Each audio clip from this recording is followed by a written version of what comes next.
Va ora in onda Giallo Radio Club, racconti noir dal passato e dal presente, scritto e condotto da Laura Marinaro.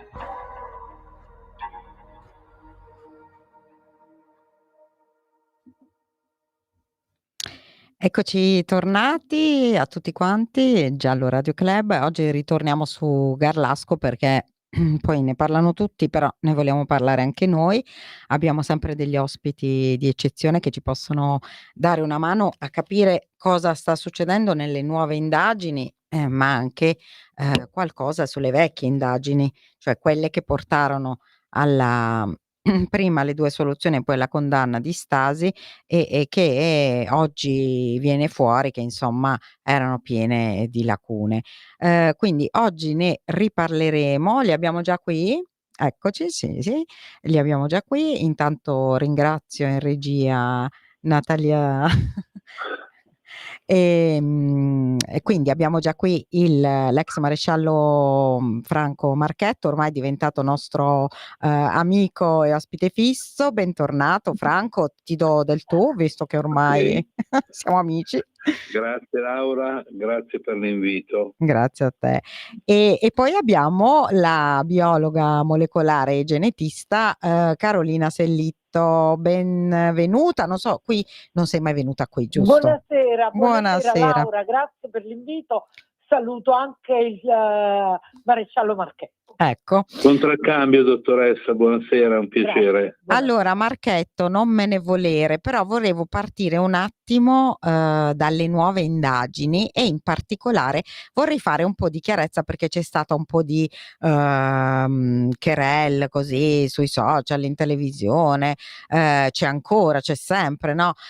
Su questo benedetto DNA ritrovato, che già era stato ritrovato nel 2014 nella perizia del professor De Stefano sulle unghie di Chiara Poggi e che appunto aveva fatto emergere questo profilo questo aplotipo Y si chiama, no? Cioè la parte del DNA, adesso ce lo spiega meglio la dottoressa Sellitto perché io vabbè ho un'infarinatura di genetica forense, ma non è che sono una genetista, però vabbè. Però sei brava, hai una bella mentalità scientifica.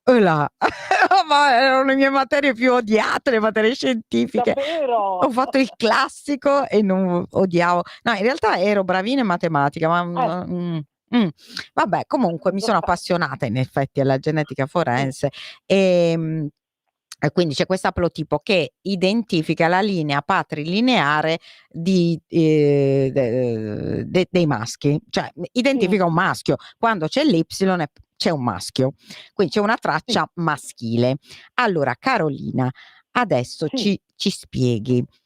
Questo aplotipo Y può essere identificativo anche se non è un profilo completo o ti chiedo o magari dalla lettura delle varie consulenze Previdere l'ha fatta per la procura, Ricci e Rever l'hanno fatta per la difesa, prima ancora Linarello, Fabbri la fece per Stasi, diciamo da tutta la lettura di tutte queste consulenze. Ovviamente adesso è in corso un incidente probatorio con un perito super partes che è Denise Albani. Ecco, si potrà venire perlomeno ad identificare la linea paterna di una persona o già si è arrivati e quanto potrà essere spendibile poi a livello processuale? Mamma che domandone. Allora, pare che alla linea paterna ci siano arrivati.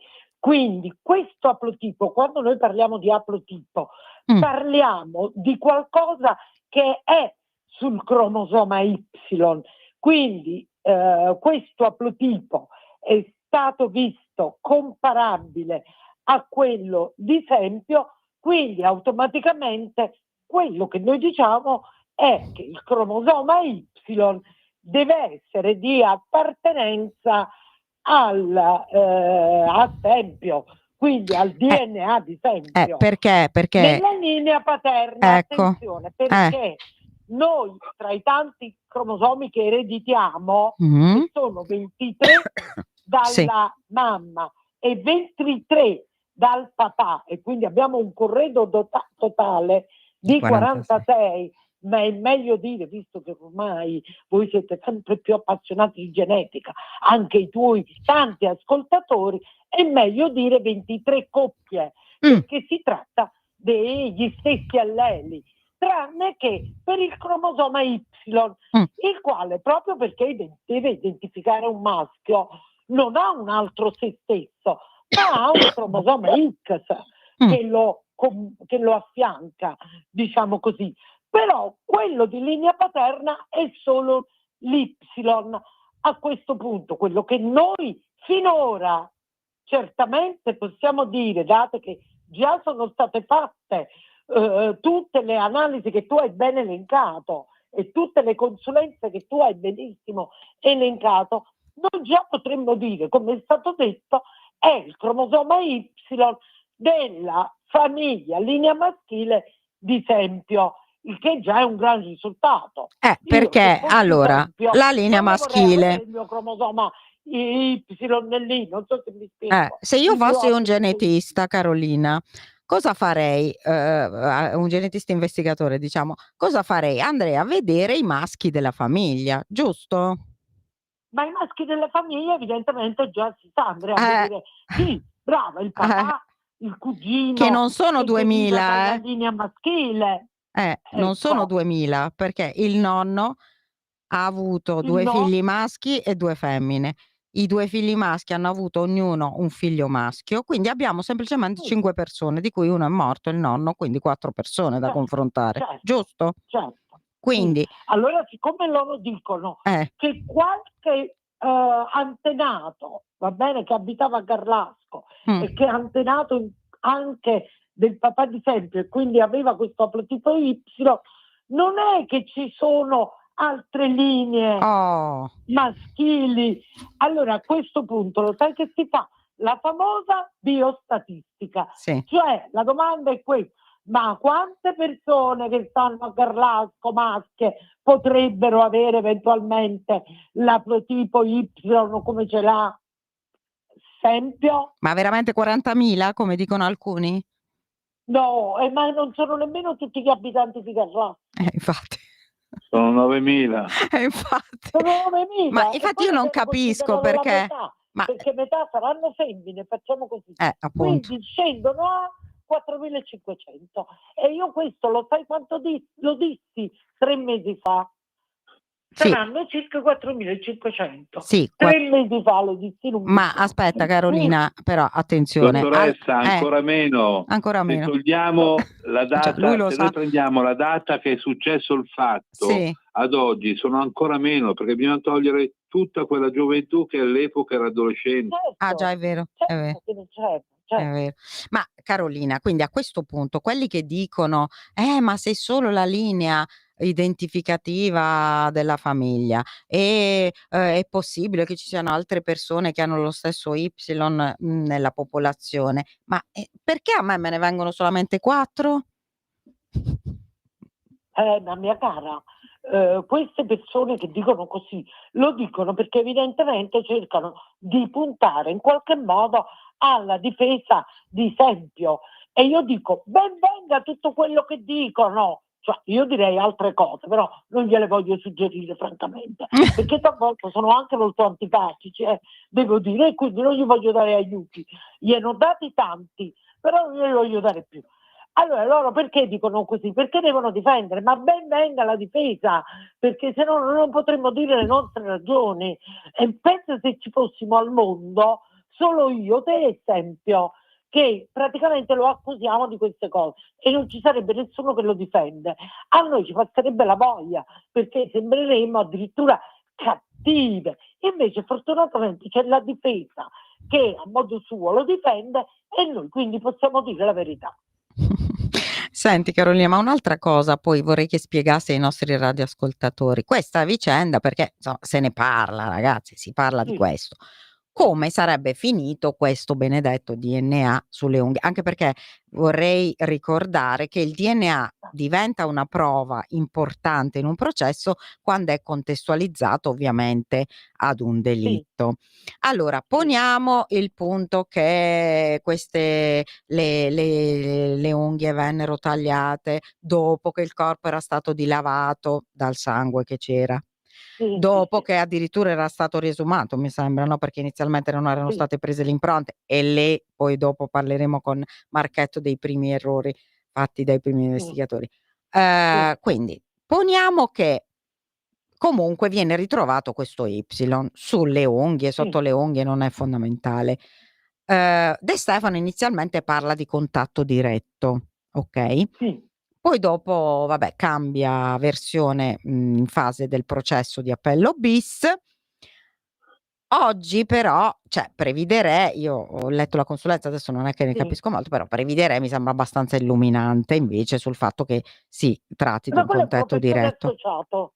Certo, si tratta, Previdere vorrei professore ricordare che è quello che ha trovato Ignoto 1, comunque. Ha un dottorato in scienze forensi, cioè una persona laurea magistrale in scienze biologiche, dottorato in scienze forensi, professore associato, il che significa che ha fatto un concorso non indifferente, molto duro, quindi è un vero professore, perché molti, sai, hanno un contratto all'università e si fanno chiamare professore, ma in realtà non è così, perché anche io sono professoressa perché ho avuto un contratto in biotecnologie del DNA, ma ho insegnato per 3 anni all'università, ma era un contratto. Posso essere chiamata professoressa solo dai miei allievi di quel tempo, non è che uno è professore a vita. A vita. Devi fare un concorso.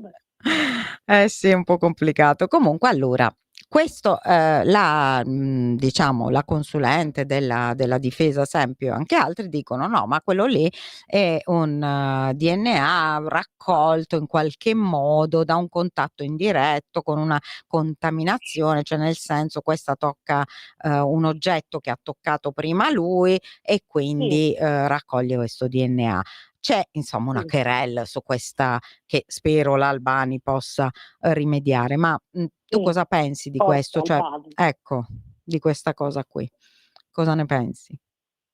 No, per me è un contatto diretto e per me loro devono giustificare come mai c'è quel DNA sulle unghie se non pensano che ci sia in quanto il proprietario di questo DNA sia uno che stava sulla scena del delitto, ecco, sempre per non ripetere all'infinito il nome di Sempio.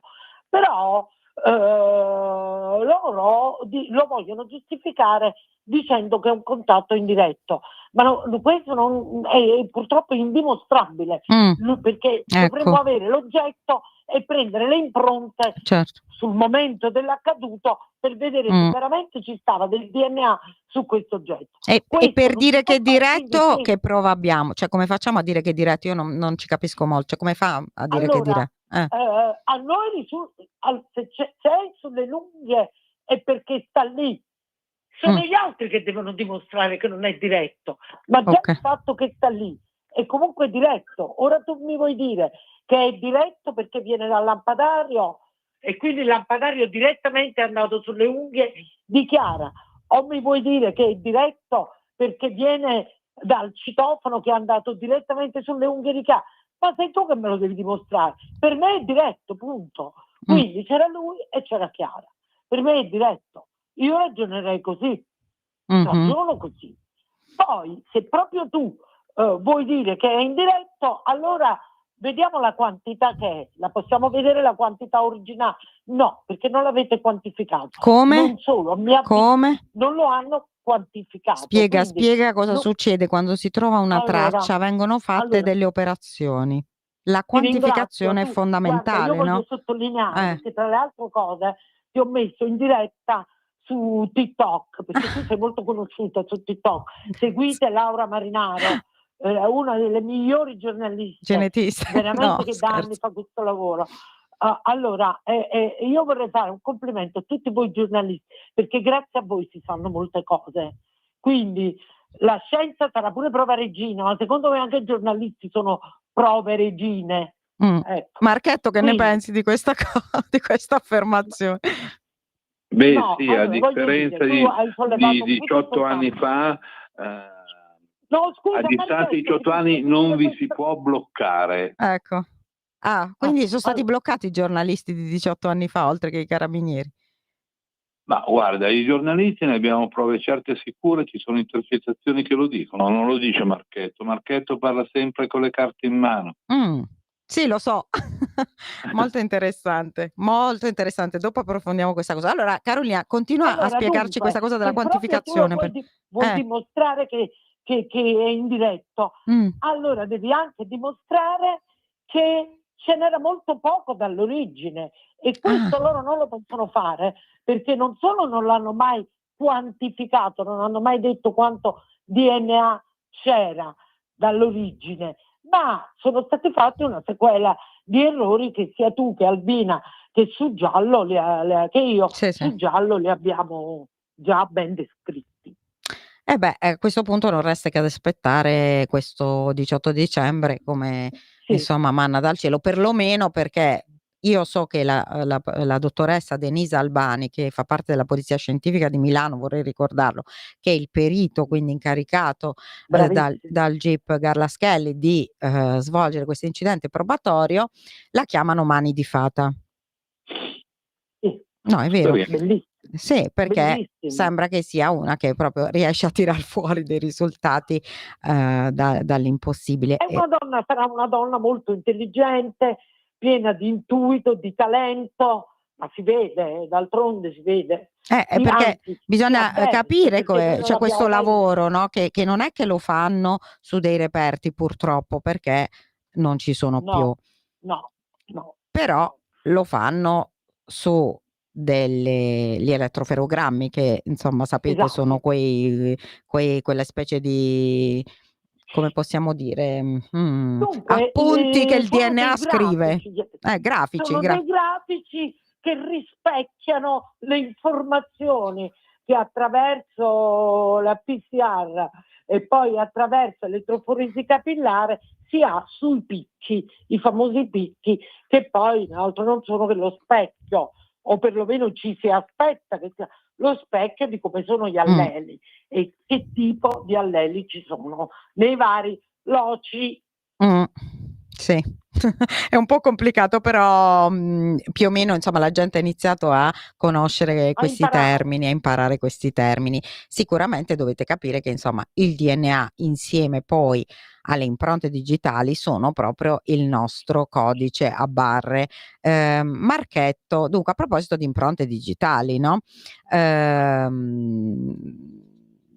Prima di chiudere insomma questa prima parte, io ho intervistato i suoi ex colleghi, in particolare l'ex allora capitano, oggi colonnello Cassese, e anche l'ex collega allora brigadiere, oggi maresciallo Pennini. In particolare Cassese mi ha ammesso di aver lasciato delle sue impronte effettivamente sulla scena, anche se giorni dopo, perché non aveva i guanti, però aveva i calzari. Pennini pure, poi insomma, ecco, diciamo Marchetto, insomma tutti questi errori, secondo te hanno compromesso davvero la posizione poi dell'allora indagato e poi condannato, oppure sono errori che poi sono stati sanati?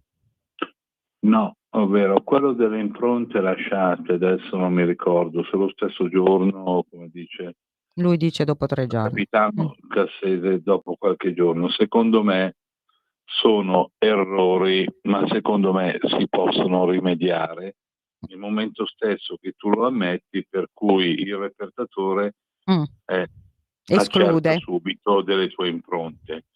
Però secondo me sono altre le cose che bisognerebbe valutare. Per primo io metterei subito il computer di Stasi, anche perché non dimentichiamoci che Stasi ha dato il computer perché il computer doveva essere sequestrato, Ecco, da lì in poi nasce l'anomalia. Prima di tutto perché un oggetto sotto sequestro non può essere visionato da chiunque a meno che non venga autorizzato dal pubblico ministero. Secondo, gli accessi che hanno fatto i tecnici che erano stati delegati dal GIP in prima udienza hanno dimostrato che sono stati più di un accesso. Ecco, tu c'eri, torniamo a questo computer, tu c'eri? No. Già eri stato... È stato visionato, è stato preso, portato a Vigevano e visionato a Vigevano. Ecco, loro dicono che lo hanno visionato perché Stasi chiedeva la tesi, quindi per dargli questa tesi, quindi l'hanno aperto e gli hanno... Laura, in tutti i casi un oggetto sotto sequestro, lo dice la parola stessa, è sotto sequestro. Certo. Chi può disporre di questo oggetto? Solo ed esclusivamente l'autorità giudiziaria, in questo caso solo la dottoressa Muscio. Solo la dottoressa Muscio poteva autorizzare l'accesso. Una cosa ti chiedo che tu sappia, venne, visto che abbiamo qui la Carolina, venne analizzato dal punto di vista delle tracce genetiche eventuali il computer di Stasi, oltre che delle impronte? No, nel modo più assoluto non so niente, perché qualsiasi cosa sia avvenuta al di fuori dalla caserma di Garlasco, noi di Garlasco non ne sapevamo nulla. Vabbè, ma non ci sono dei verbali su questo? Sì, ma i verbali del reparto operativo di Pavia e i verbali della compagnia di Vigevano sono sempre stati tenuti dal reparto operativo di Pavia e dalla compagnia di Vigevano, perché abbiamo anche dichiarazioni fatte da un maresciallo che smentisce che quello che aveva detto Cassese era vero, ovvero Cassese nella mia falsa testimonianza aveva detto che aveva delegato un maresciallo della compagnia di Vigevano a fare la parificazione degli atti. Questo maresciallo, quando è stato sentito, ha negato completamente, addirittura ha detto: guardate che i primi giorni dell'indagine ero addirittura in ferie. Che disastro. Per cui qualsiasi cosa sia accaduta al di fuori della stazione dei carabinieri di Garlasco non ne sapeva niente. Ecco, ma Carolina, visto che mancano 5 minuti e poi so che tu devi andare via, ma ecco, se fosse stata fatta quell'analisi magari sul computer anche di Stasi, avrebbe restituito dei risultati secondo te interessanti o no? Avrebbe potuto? Sul computer di Stasi no, perché quello era suo, è chiaro che ci stanno le sue impronte che ci potevano però fare se c'era il sangue, mettiamo che... Però io dico, su quello dove dicono che Chiara ha messo le mani e che c'era il DNA di Sempio e che mi pare fosse il computer di Chiara di Marco. No, io dico il computer di Stasi. Perché dico il computer di Stasi? Perché se lui dopo il delitto è andato subito e si è messo a lavorare al computer, come dice la sentenza alle 9:36, ti chiedo, era possibile che anche se si fosse lavato avrebbe potuto rilasciare delle tracce di sangue? Sì. Questa è la domanda. Rilasciare, assolutamente. Non lo potevi mai lavare in modo che le levassi. Ecco, quindi questa è una risposta che ancor più ci agghiaccia, perché mettiamo che ci fossero, avremmo avuto una prova veramente regina della sua responsabilità, mettiamo che non ci fossero, poteva essere un'altra prova a discarico e invece non abbiamo questa prova, giusto? No. Si è frizzato il cervello di tutti quando è morta la povera Chiara. Sì, ma dottoressa e Laura, non dimentichiamoci che quell'accertamento sul computer ha dato modo di destabilizzare tutta l'indagine fin dall'inizio, perché praticamente Stasi ha sempre sostenuto di aver lavorato sulla sua tesi sul computer e guarda caso la tesi sul computer, grazie alla manomissione fatta all'epoca, non c'era. E dobbiamo dire grazie solo al GIP di prima udienza che ha dato disposizione di fare degli accertamenti dei tecnici specialistici che hanno comunque dimostrato che quello che diceva Stasi all'inizio corrispondeva a verità. Però non dimentichiamoci che da quel momento in poi si è andato su un binario a senso unico. Bravo, è giusto, è un bellissimo approfondimento questo qui sul computer di Alberto che non Sì, abbiamo mai brava Laura. fatto qui a, Laura, a io Giallo devo Radio Club. salutarti, ti Va ringrazio bene, molto. grazie Carolina, grazie per Arrivederci, averci dottoressa. spiegato, insomma, per averci spiegato tutto, Sempre grazie. a disposizione. Arrivederci, Grazie, maresciallo. grazie. Arrivederci. Ecco, quindi vabbè, questo è uno degli orrori.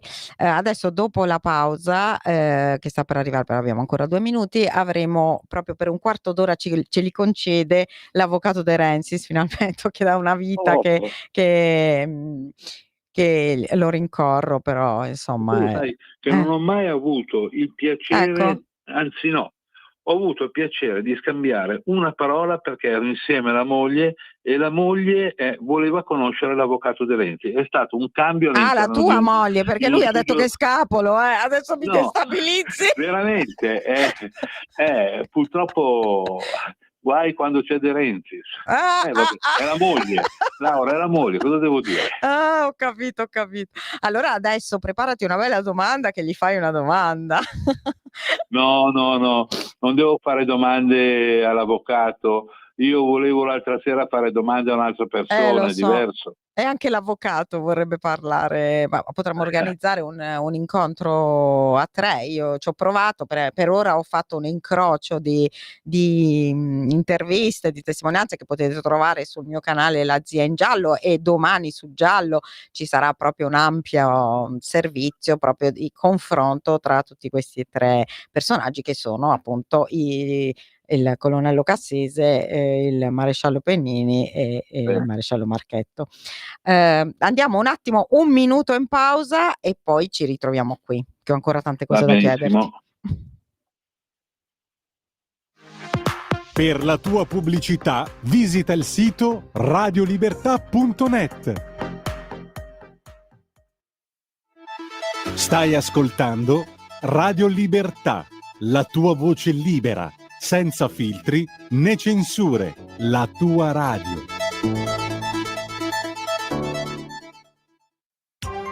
Coming Soon Radio, quotidiano di informazione cinematografica. Coming Soon Radio, quotidiano di informazione cinematografica. Il grande ritorno al cinema di Pio e Amedeo. Ama e fai ciò che vuoi, se proteggi. Oh, e basta però, se bevi, bevi per amore. Il mio, del vino che si è fatto caldo, e viva gli sposi! Viva la vita! Oi, vita mia, un film di Pio e Amedeo, al cinema. Avete ascoltato Coming Soon Radio, quotidiano di informazione cinematografica. The room was completely...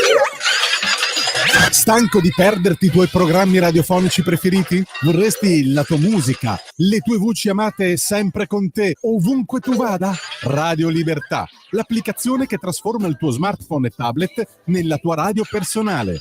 Scaricala ora, è gratis per i dispositivi Android e iOS. Avrai tutta la programmazione quotidiana di Radio Libertà a portata di mano. Scopri di più su radiolibertà.net. Semplicemente la tua radio. Ehi tu, non trovi più il segnale di Radio Libertà sulla tua radio DAB? Non disperarti, risintonizza. Sì, ma come? È facile, tasto menu, poi scegli il tasto corrispondente alla ricerca automatica dei canali, attendi qualche minuto e tutte le stazioni DAB della tua zona saranno disponibili. Stai ascoltando Radio Libertà, la tua voce libera, senza filtri né censura. La tua radio. Eccoci tornati a Giallo Radio Club. Marchetto ha detto tra 10 minuti De Rensis, quindi abbiamo ancora 10 minuti. Quindi torniamo un attimo. Mi stavi dicendo appunto che tu avresti voluto un confronto con qualcuno. Dici un po' con chi e raccontaci perché. Ma no, c'è stato un mezzo confronto, però quella sera, che poi oltretutto devo dire che devo ringraziare il dottor Giletti e la RAI, perché è l'unico che mi ha dato modo di fare questo confronto. Poi che il confronto si sia limitato a 2 o 3 battute, penso che sia dovuto a tempi tecnici della televisione e non perché il dottor Giletti non voleva andare avanti, anzi, secondo lui sarebbe andato molto volentieri avanti. E secondo me c'è stato quel famoso intoppo fra Giletti e l'avvocato Lovati, che l'avvocato Lovati, che Giletti si aspettava qualcosina in più dall'avvocato e invece vabbè, e invece dubito. non è stato così. Senti, ma io ti devo fare una domanda, ma perché ce l'hanno con te questi? Cioè, perché tu sei stato condannato per falsa testimonianza e quindi sembri tu la causa di tutti i mali di questa indagine? Non lo so, così? Ti senti? Laura, guarda, vedendo tutte le cappellate che sono saltate fuori in questo momento e vedendo le motivazioni della mia condanna per falsa testimonianza, ricordiamoci poi che mi hanno fatto un processo quando già il reato era caduto in prescrizione, per cui già questo dice molto. Ricordo velocemente, allora il maresciallo Marchetto è stato condannato per falsa testimonianza perché lui avrebbe detto di essere stato presente all'interrogatorio della signora Bermani, quella famosa vicina di casa dei Poggi, che riconobbe che vide una bicicletta nera da donna appoggiata al cancello della villetta quella mattina dopo le 9. Marchetto andò a vedere a visionare questa bicicletta da solo il giorno dopo e non la sequestrò perché ritenne in base al verbale che non fosse la stessa bicicletta. Anni dopo poi viene fuori che questa bicicletta non era nemmeno la bicicletta, perché poi in realtà in aula è stata portata un'altra bicicletta. Lui è stato appunto condannato per falsa testimonianza, ma in realtà lui dice: io non ho mai detto di essere stato presente all'interrogatorio. Infatti non c'era ero solo passato o sentivo perché era l'ufficio accanto. È questo, no? La vicenda. Sai qual è il punto? Che io sono stato rinviato a giudizio sulla base dei due testimoni. Una era la signora Bermani e l'altro il brigadiere Pennini all'epoca. Ecco, la signora Bermani in udienza, quando il PM gli fa la domanda: ma lei vede fra di noi il maresciallo che conosce? Lei si guarda in giro e dice: no, qua non c'è. La signora Bermani, a richiesta sempre del PM che chiede di specificare meglio, lei indica come maresciallo quello che ha due figlie di cui una è avvocato. La signora Bermani si ricordava come maresciallo comandante della stazione carabinieri di Garlasco, il mio predecessore. Perché tu eri in aula, quindi lei non ti riconosce? No, eravamo tutti in aula. Se fossi stato lei ti avrebbe indicato, no?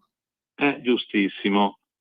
Poi invece, per quanto riguarda la falsa testimonianza del brigadiere Pennini,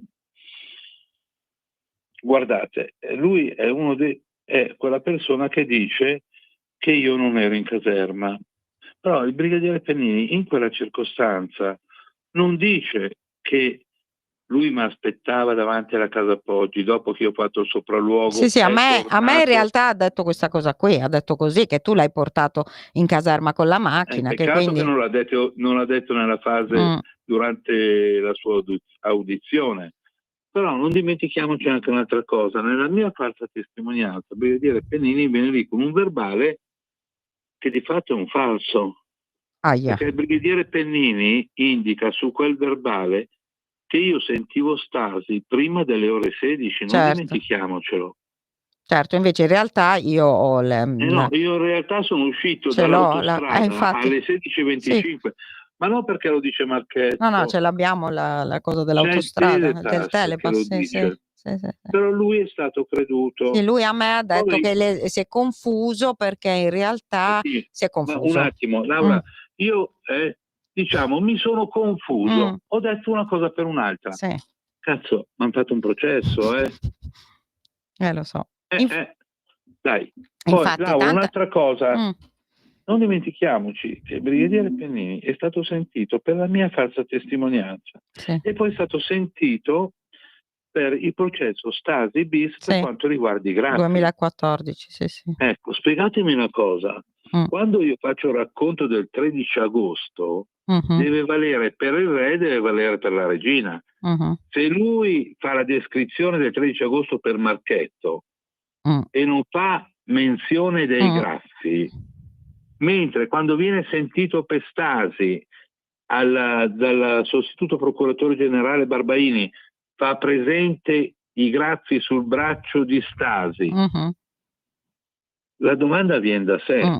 Ma quando cavolo si sono materializzati questi Graffi? Sì, no, anche perché lui a me ha detto, no, in effetti il collega mi fa dice che ci sono i Graffi, ma io guardo bene e non vedo i Graffi. Laura, io parlo con gli atti alla mano. La gente adesso può dire tutto quello che vuole. È quello che ha dichiarato all'epoca ed è insindacabile e incontestabile. Comunque, lui ha fatto delle dichiarazioni al sostituto procuratore generale parlando di Graffi. Lui è stato sentito in udienza al processo Stasi bis parlando di Graffi. Ma sapete la cosa che fa ancora più male? Che quando l'avvocato Bocellari, giustamente, perché viene spontaneo chiederselo, gli fa la domanda al brigadiere, ricordiamoci, brigadiere dei carabinieri all'epoca, lui risponde: non sono mai stato sentito? Quando lui di fatto era stato sentito per la mia falsa testimonianza. Signori, scusate, altero un po' la voce perché sono queste cose che mi fanno star male. Perché bisogna dire la verità. La verità. Perché se noi raccontiamo la verità adesso e fra 18 anni è sempre quella. Senti, ma Franco, proprio per questo ti chiedo, ecco, al di là di tutto, tutto ciò, cioè il fatto anche che poi devo dire la verità, lui ha sempre detto che inizialmente, ma questo me l'ha confermato anche Benini, inizialmente addirittura tu quasi pensavi davvero anche tu che fosse stato Stasi e volevi metterlo sotto torchio, ma alla fine questo ragazzo poi tanto sotto torchio cioè, l'hai messo, ma non diciamo che ecco, se fosse stato veramente lui magari avrebbe potuto confessare. Rimane un pensiero. Quello che uno è certo è prendi, senti la persona e ti fai dire quelle che sono le tue domande.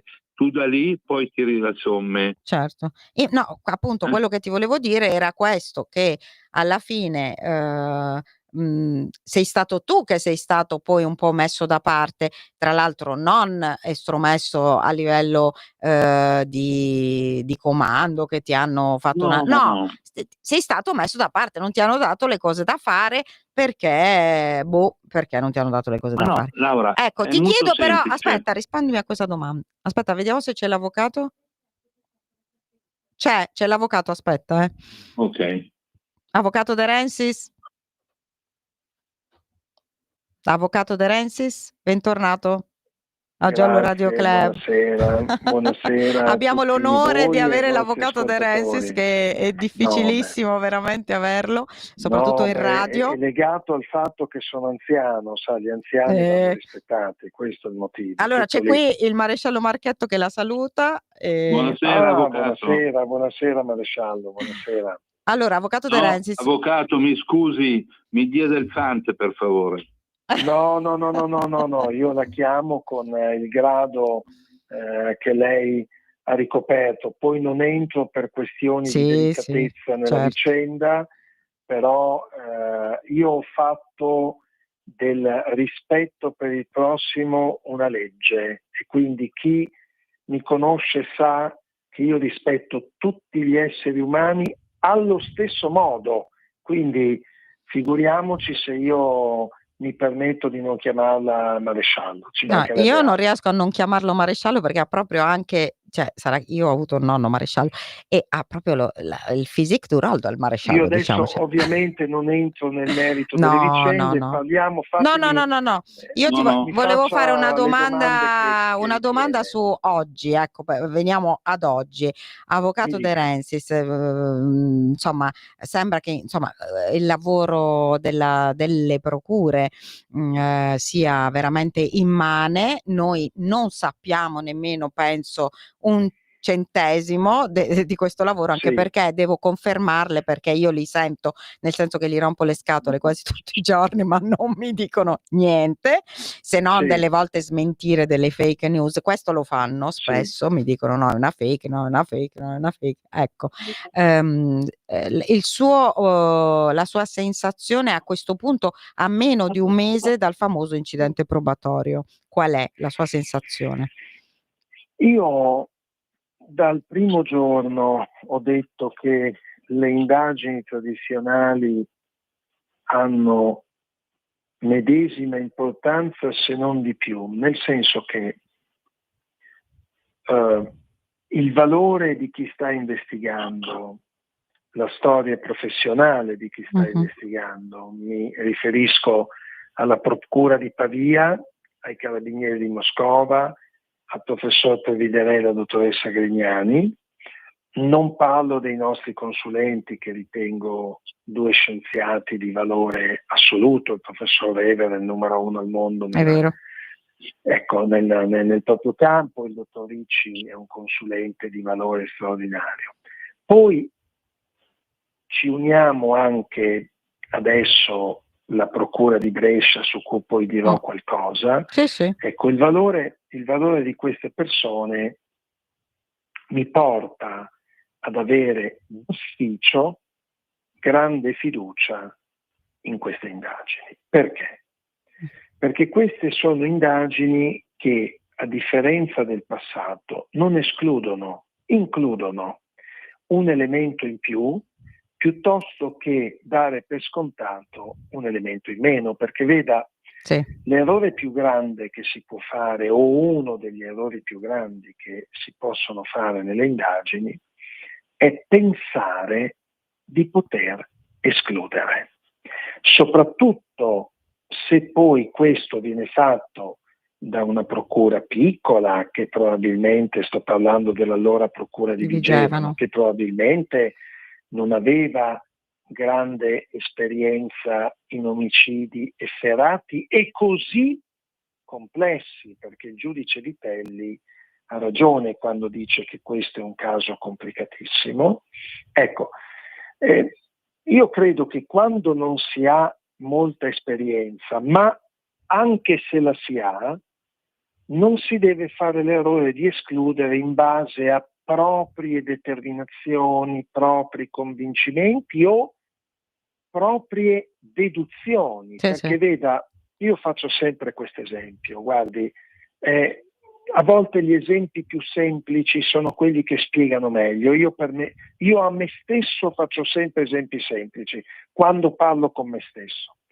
Se noi ci posizioniamo nella stanza dove ora siete voi, o in una stanza, e ci posizioniamo in angoli diversi, usciamo e raccontiamo a chi è fuori quella stanza, chi ci ascolta vedrà stanze diverse, perché ognuno la racconta in base alla propria angolazione.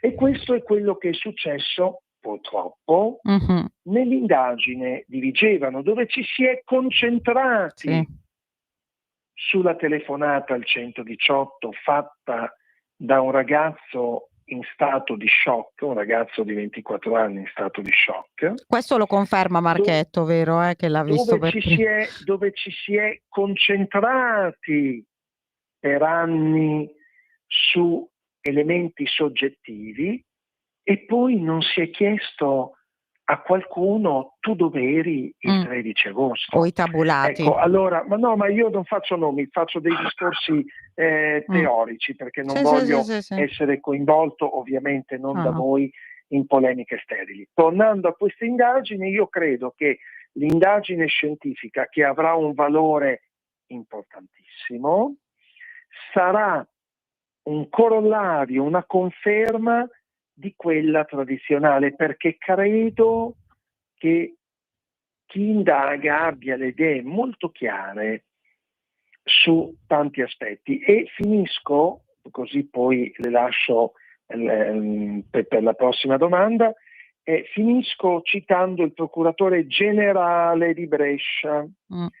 Quando un procuratore generale parla, per chi fa questo lavoro da qualche decennio, sa che c'è un significato particolare.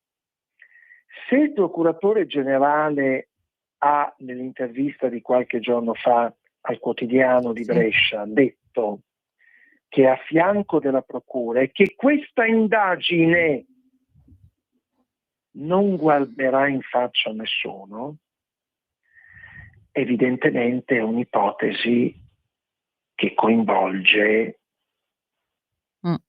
scenari, devo pesare le parole, le voglio pesare, scenari importanti, perché quando un procuratore generale, ripeto, dice questa indagine non guarda in faccia a nessuno, Sì, ho capito. vuol dire che è un'indagine molto profonda e il procuratore capo Prete, il procuratore capo Napoleone, l'aggiunto Civardi, la dottoressa Rizza, la dottoressa Moregola, che tutti descrivono come un magistrato molto serio, molto rigoroso, non soffrono di allucinazioni. Veda, un pubblico ministero si può innamorare di un'indagine.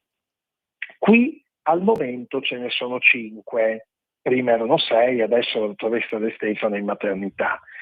No, Se però ce n'è sono un'altra a 5, Brescia, hanno aggiunto un'altra a come? Brescia, hanno aggiunto un'altra ok, a Brescia, bene, quindi bene, siamo questo mi fa piacere. Sì. Ecco, questo vuol dire che queste indagini, a differenza di ciò che ho sentito dire da qualcuno, che cioè asini che volano, indagine basata su un'idea, è tutta fuffa, io credo che invece ci sia molta sostanza. No, infatti... Ecco, sono pronto per l'altra domanda. Sì, l'altra domanda è proprio sull'altra indagine, cioè quella di Brescia, cioè questa presunta corruzione in atti giudiziari, diciamo presunta perché appunto siamo in fase di indagini. Ecco, quanto secondo lei potrà pesare poi nella prima? Sono due rette parallele oppure si incroceranno queste rette? No, guardi, ovviamente noi, la collega Boccellari, che ricordo per l'ennesima e non ultima volta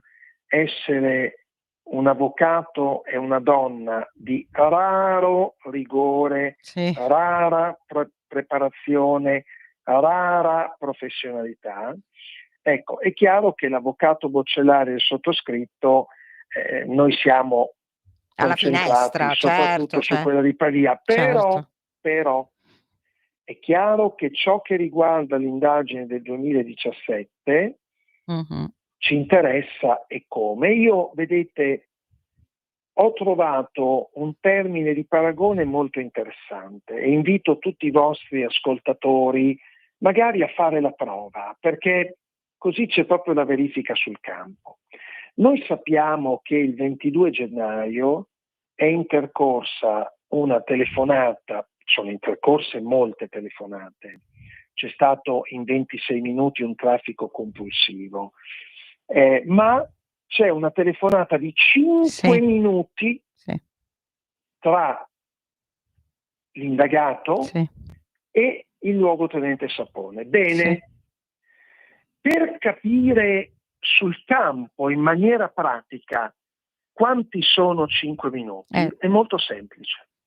Rivediamo tutti la puntata del dottor Vespa 5 minuti fatta con l'indagato e capiremo quante cose si possono dire in 5 minuti, perché Vespa ci ha fatto una trasmissione. Avvocato, anche in 21 secondi si può dire qualcosa. Ma quello dottoressa... No, mi riferisco alla terza telefonata che fece esempio l'8 agosto. Io ho le idee molto chiare su quelle telefonate, ma me le tengo per me. Però, siccome quella telefonata è stata svolta in un momento, e il maresciallo Marchetto conosce la procedura, quindi sa che quando, e lo sanno tutte le forze dell'ordine, che quando una persona non è stata avvisata ufficialmente non può interloquire con chi indaga in maniera ufficiale, perché se io ti indago ti devo dire, altrimenti non è che ti posso telefonare, tu telefoni a me poi io ti ritelefono, poi tu mi messaggi. Non funziona così. Questo signore era il capo della PG. Però ripeto, andiamo a rivedere tutti i 5 minuti di Vespa con il signor Sempio e capiamo quante cose si possono dire in 5 minuti. Non credo che ci voglia questo lunghissimo tempo per dire: questo è il tuo telefono, sia bene, grazie, arrivederci. Vespa ci ha fatto una trasmissione, si chiama 5 minuti, che equivalgono ai 315 secondi, anzi sono 5 minuti e 15 secondi della telefonata fra l'indagato che non sapeva ufficialmente di essere indagato e il capo della polizia giudiziaria che lo indagava. Bene. Credo che Napoleone, insomma, comunque sia anche interessato all'esito di quelle indagini, anche se lui sta facendo altro. Dottoressa, non lo so. Immagino. Io immagino. Pure io immagino, non sogno. Io non so nulla, non do giudizi. No, lo so. Io do soltanto valutazioni. Credo, non vorrei sembrare presuntuoso, anche perché è uno dei pochi difetti che non ho, la presunzione, però io credo di fare valutazioni razionali, logiche. 5 minuti è una conversazione lunghissima, lunghissima. Napoleone e Prete, ognuno per ciò che gli compete, stanno svolgendo un'indagine molto approfondita e credo che noi di questa indagine conosciamo un 50°, come ha detto il giudice Vitelli, che amo citare, io l'ho avuto anche come giudice a Torino e ne confermo il valore. Noi stiamo guardando questa indagine dal buco della serratura. I magistrati sono dentro la stanza. Certo. Senta, voi siete pronti per la richiesta di revisione? O non sarà necessaria secondo lei? Noi aspettiamo la conclusione delle indagini preliminari, perché riteniamo, seppure stiamo già lavorando la collega Boccellari e io alla impostazione della revisione, credo che sia nell'interesse di Alberto logico e giusto aspettare la conclusione delle indagini, avere tutti gli elementi di questa indagine, che immagino saranno molti e importanti, e poi presentare la revisione. Non dobbiamo presentare una revisione di impulso, perché noi vogliamo... Alberto, qui sono state distrutte 2 vite. La prima è quella di una ragazza meravigliosa che meritava di vivere una vita meravigliosa che si stava costruendo. E l'altra è quella di una vita rovinata, una distrutta la prima, l'altra rovinata, quella di un ragazzo per bene che non doveva stare 10 anni e quello che verrà in galera. Quindi ciò che è importante è che tutto venga alla luce. Veda, a me la riabilitazione, l'assoluzione, la riabilitazione di Alberto, la giustizia per la povera Chiara sono gli elementi prioritari, sono gli elementi prioritari. Però mi creda, io ho definito da subito questa vicenda una tragedia in 3 atti. Il primo atto è la morte di un angelo, di una ragazza troppo brava, troppo seria. La seconda è la condanna di Alberto, che noi riteniamo innocente. La terza, il terzo atto di questa tragedia, il o i responsabili fuori. No, chi ha sbagliato deve pagare. Quindi si deve terminare anche il terzo atto. Quindi questa è un percorso molto lungo, molto complesso, e io non posso che esprimere, anche a nome della mia collega e ovviamente di Alberto, ammirazione per il coraggio di chi sta indagando e riconoscenza eterna per tutti i nostri concittadini che stanno seguendo con grandissima attenzione questo caso, perché veda, c'è bisogno di luce, c'è bisogno di luce. Dove c'è luce è più difficile sbagliare, dove c'è ombra, dove c'è buio è più facile sbagliare. Quindi noi vogliamo la luce, perché la luce aiuta. Tutti la vogliamo. La luce non ha mai fatto male a nessuno. Sì. Uno sbatte la testa quando gira al buio. Se gira con la luce è più difficile che sbatte la testa. Sì, senta, io volevo tanto ringraziarla per queste parole e anche però dare un messaggio ad Alberto, se possiamo, insomma, permetterci, Certo. qui da Radio Libertà e anche da me personalmente, e mandiamo un messaggio, insomma, di solidarietà ad Alberto anche, oltre che sempre alla famiglia di Chiara. Glielo riferirò questa sera stessa. Vi ringrazio per l'attenzione che ponete e ci risentiamo.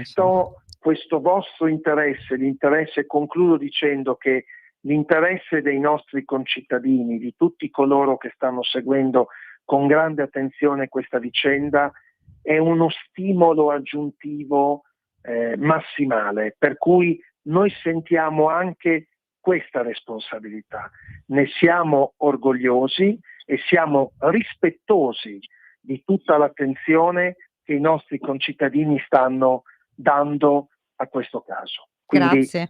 A nome di Giada, a nome mio e Grazie. di Alberto vi ringraziamo per il vostro lavoro. Grazie Buona mille. serata a tutti. Alla prossima, grazie. Buona serata. Arrivederci. Buona serata a tutti, arrivederci.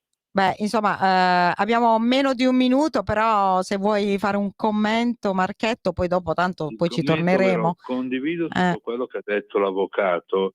E voglio precisare come ex operatore che non è mai successo di dover avvisare un indagato, guarda che questo era stiamo mettendo i telefoni sotto controllo, quanti ne hai? Non esiste proprio. No.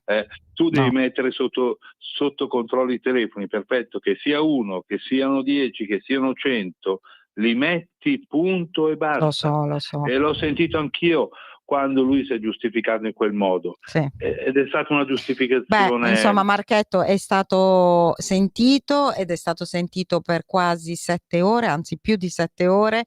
Io credo che tutta questa serenità che ha mostrato all'esterno non corrisponda poi a queste 7 ore. Vedremo però, perché è tutto segretato. Quindi ci torniamo e ti rinviteremo, senti, magari la prossima volta vediamo se riusciamo a fare un confronto in diretta. Comunque ti ringraziamo e insomma alla prossima per tutti quanti. Grazie a tutti.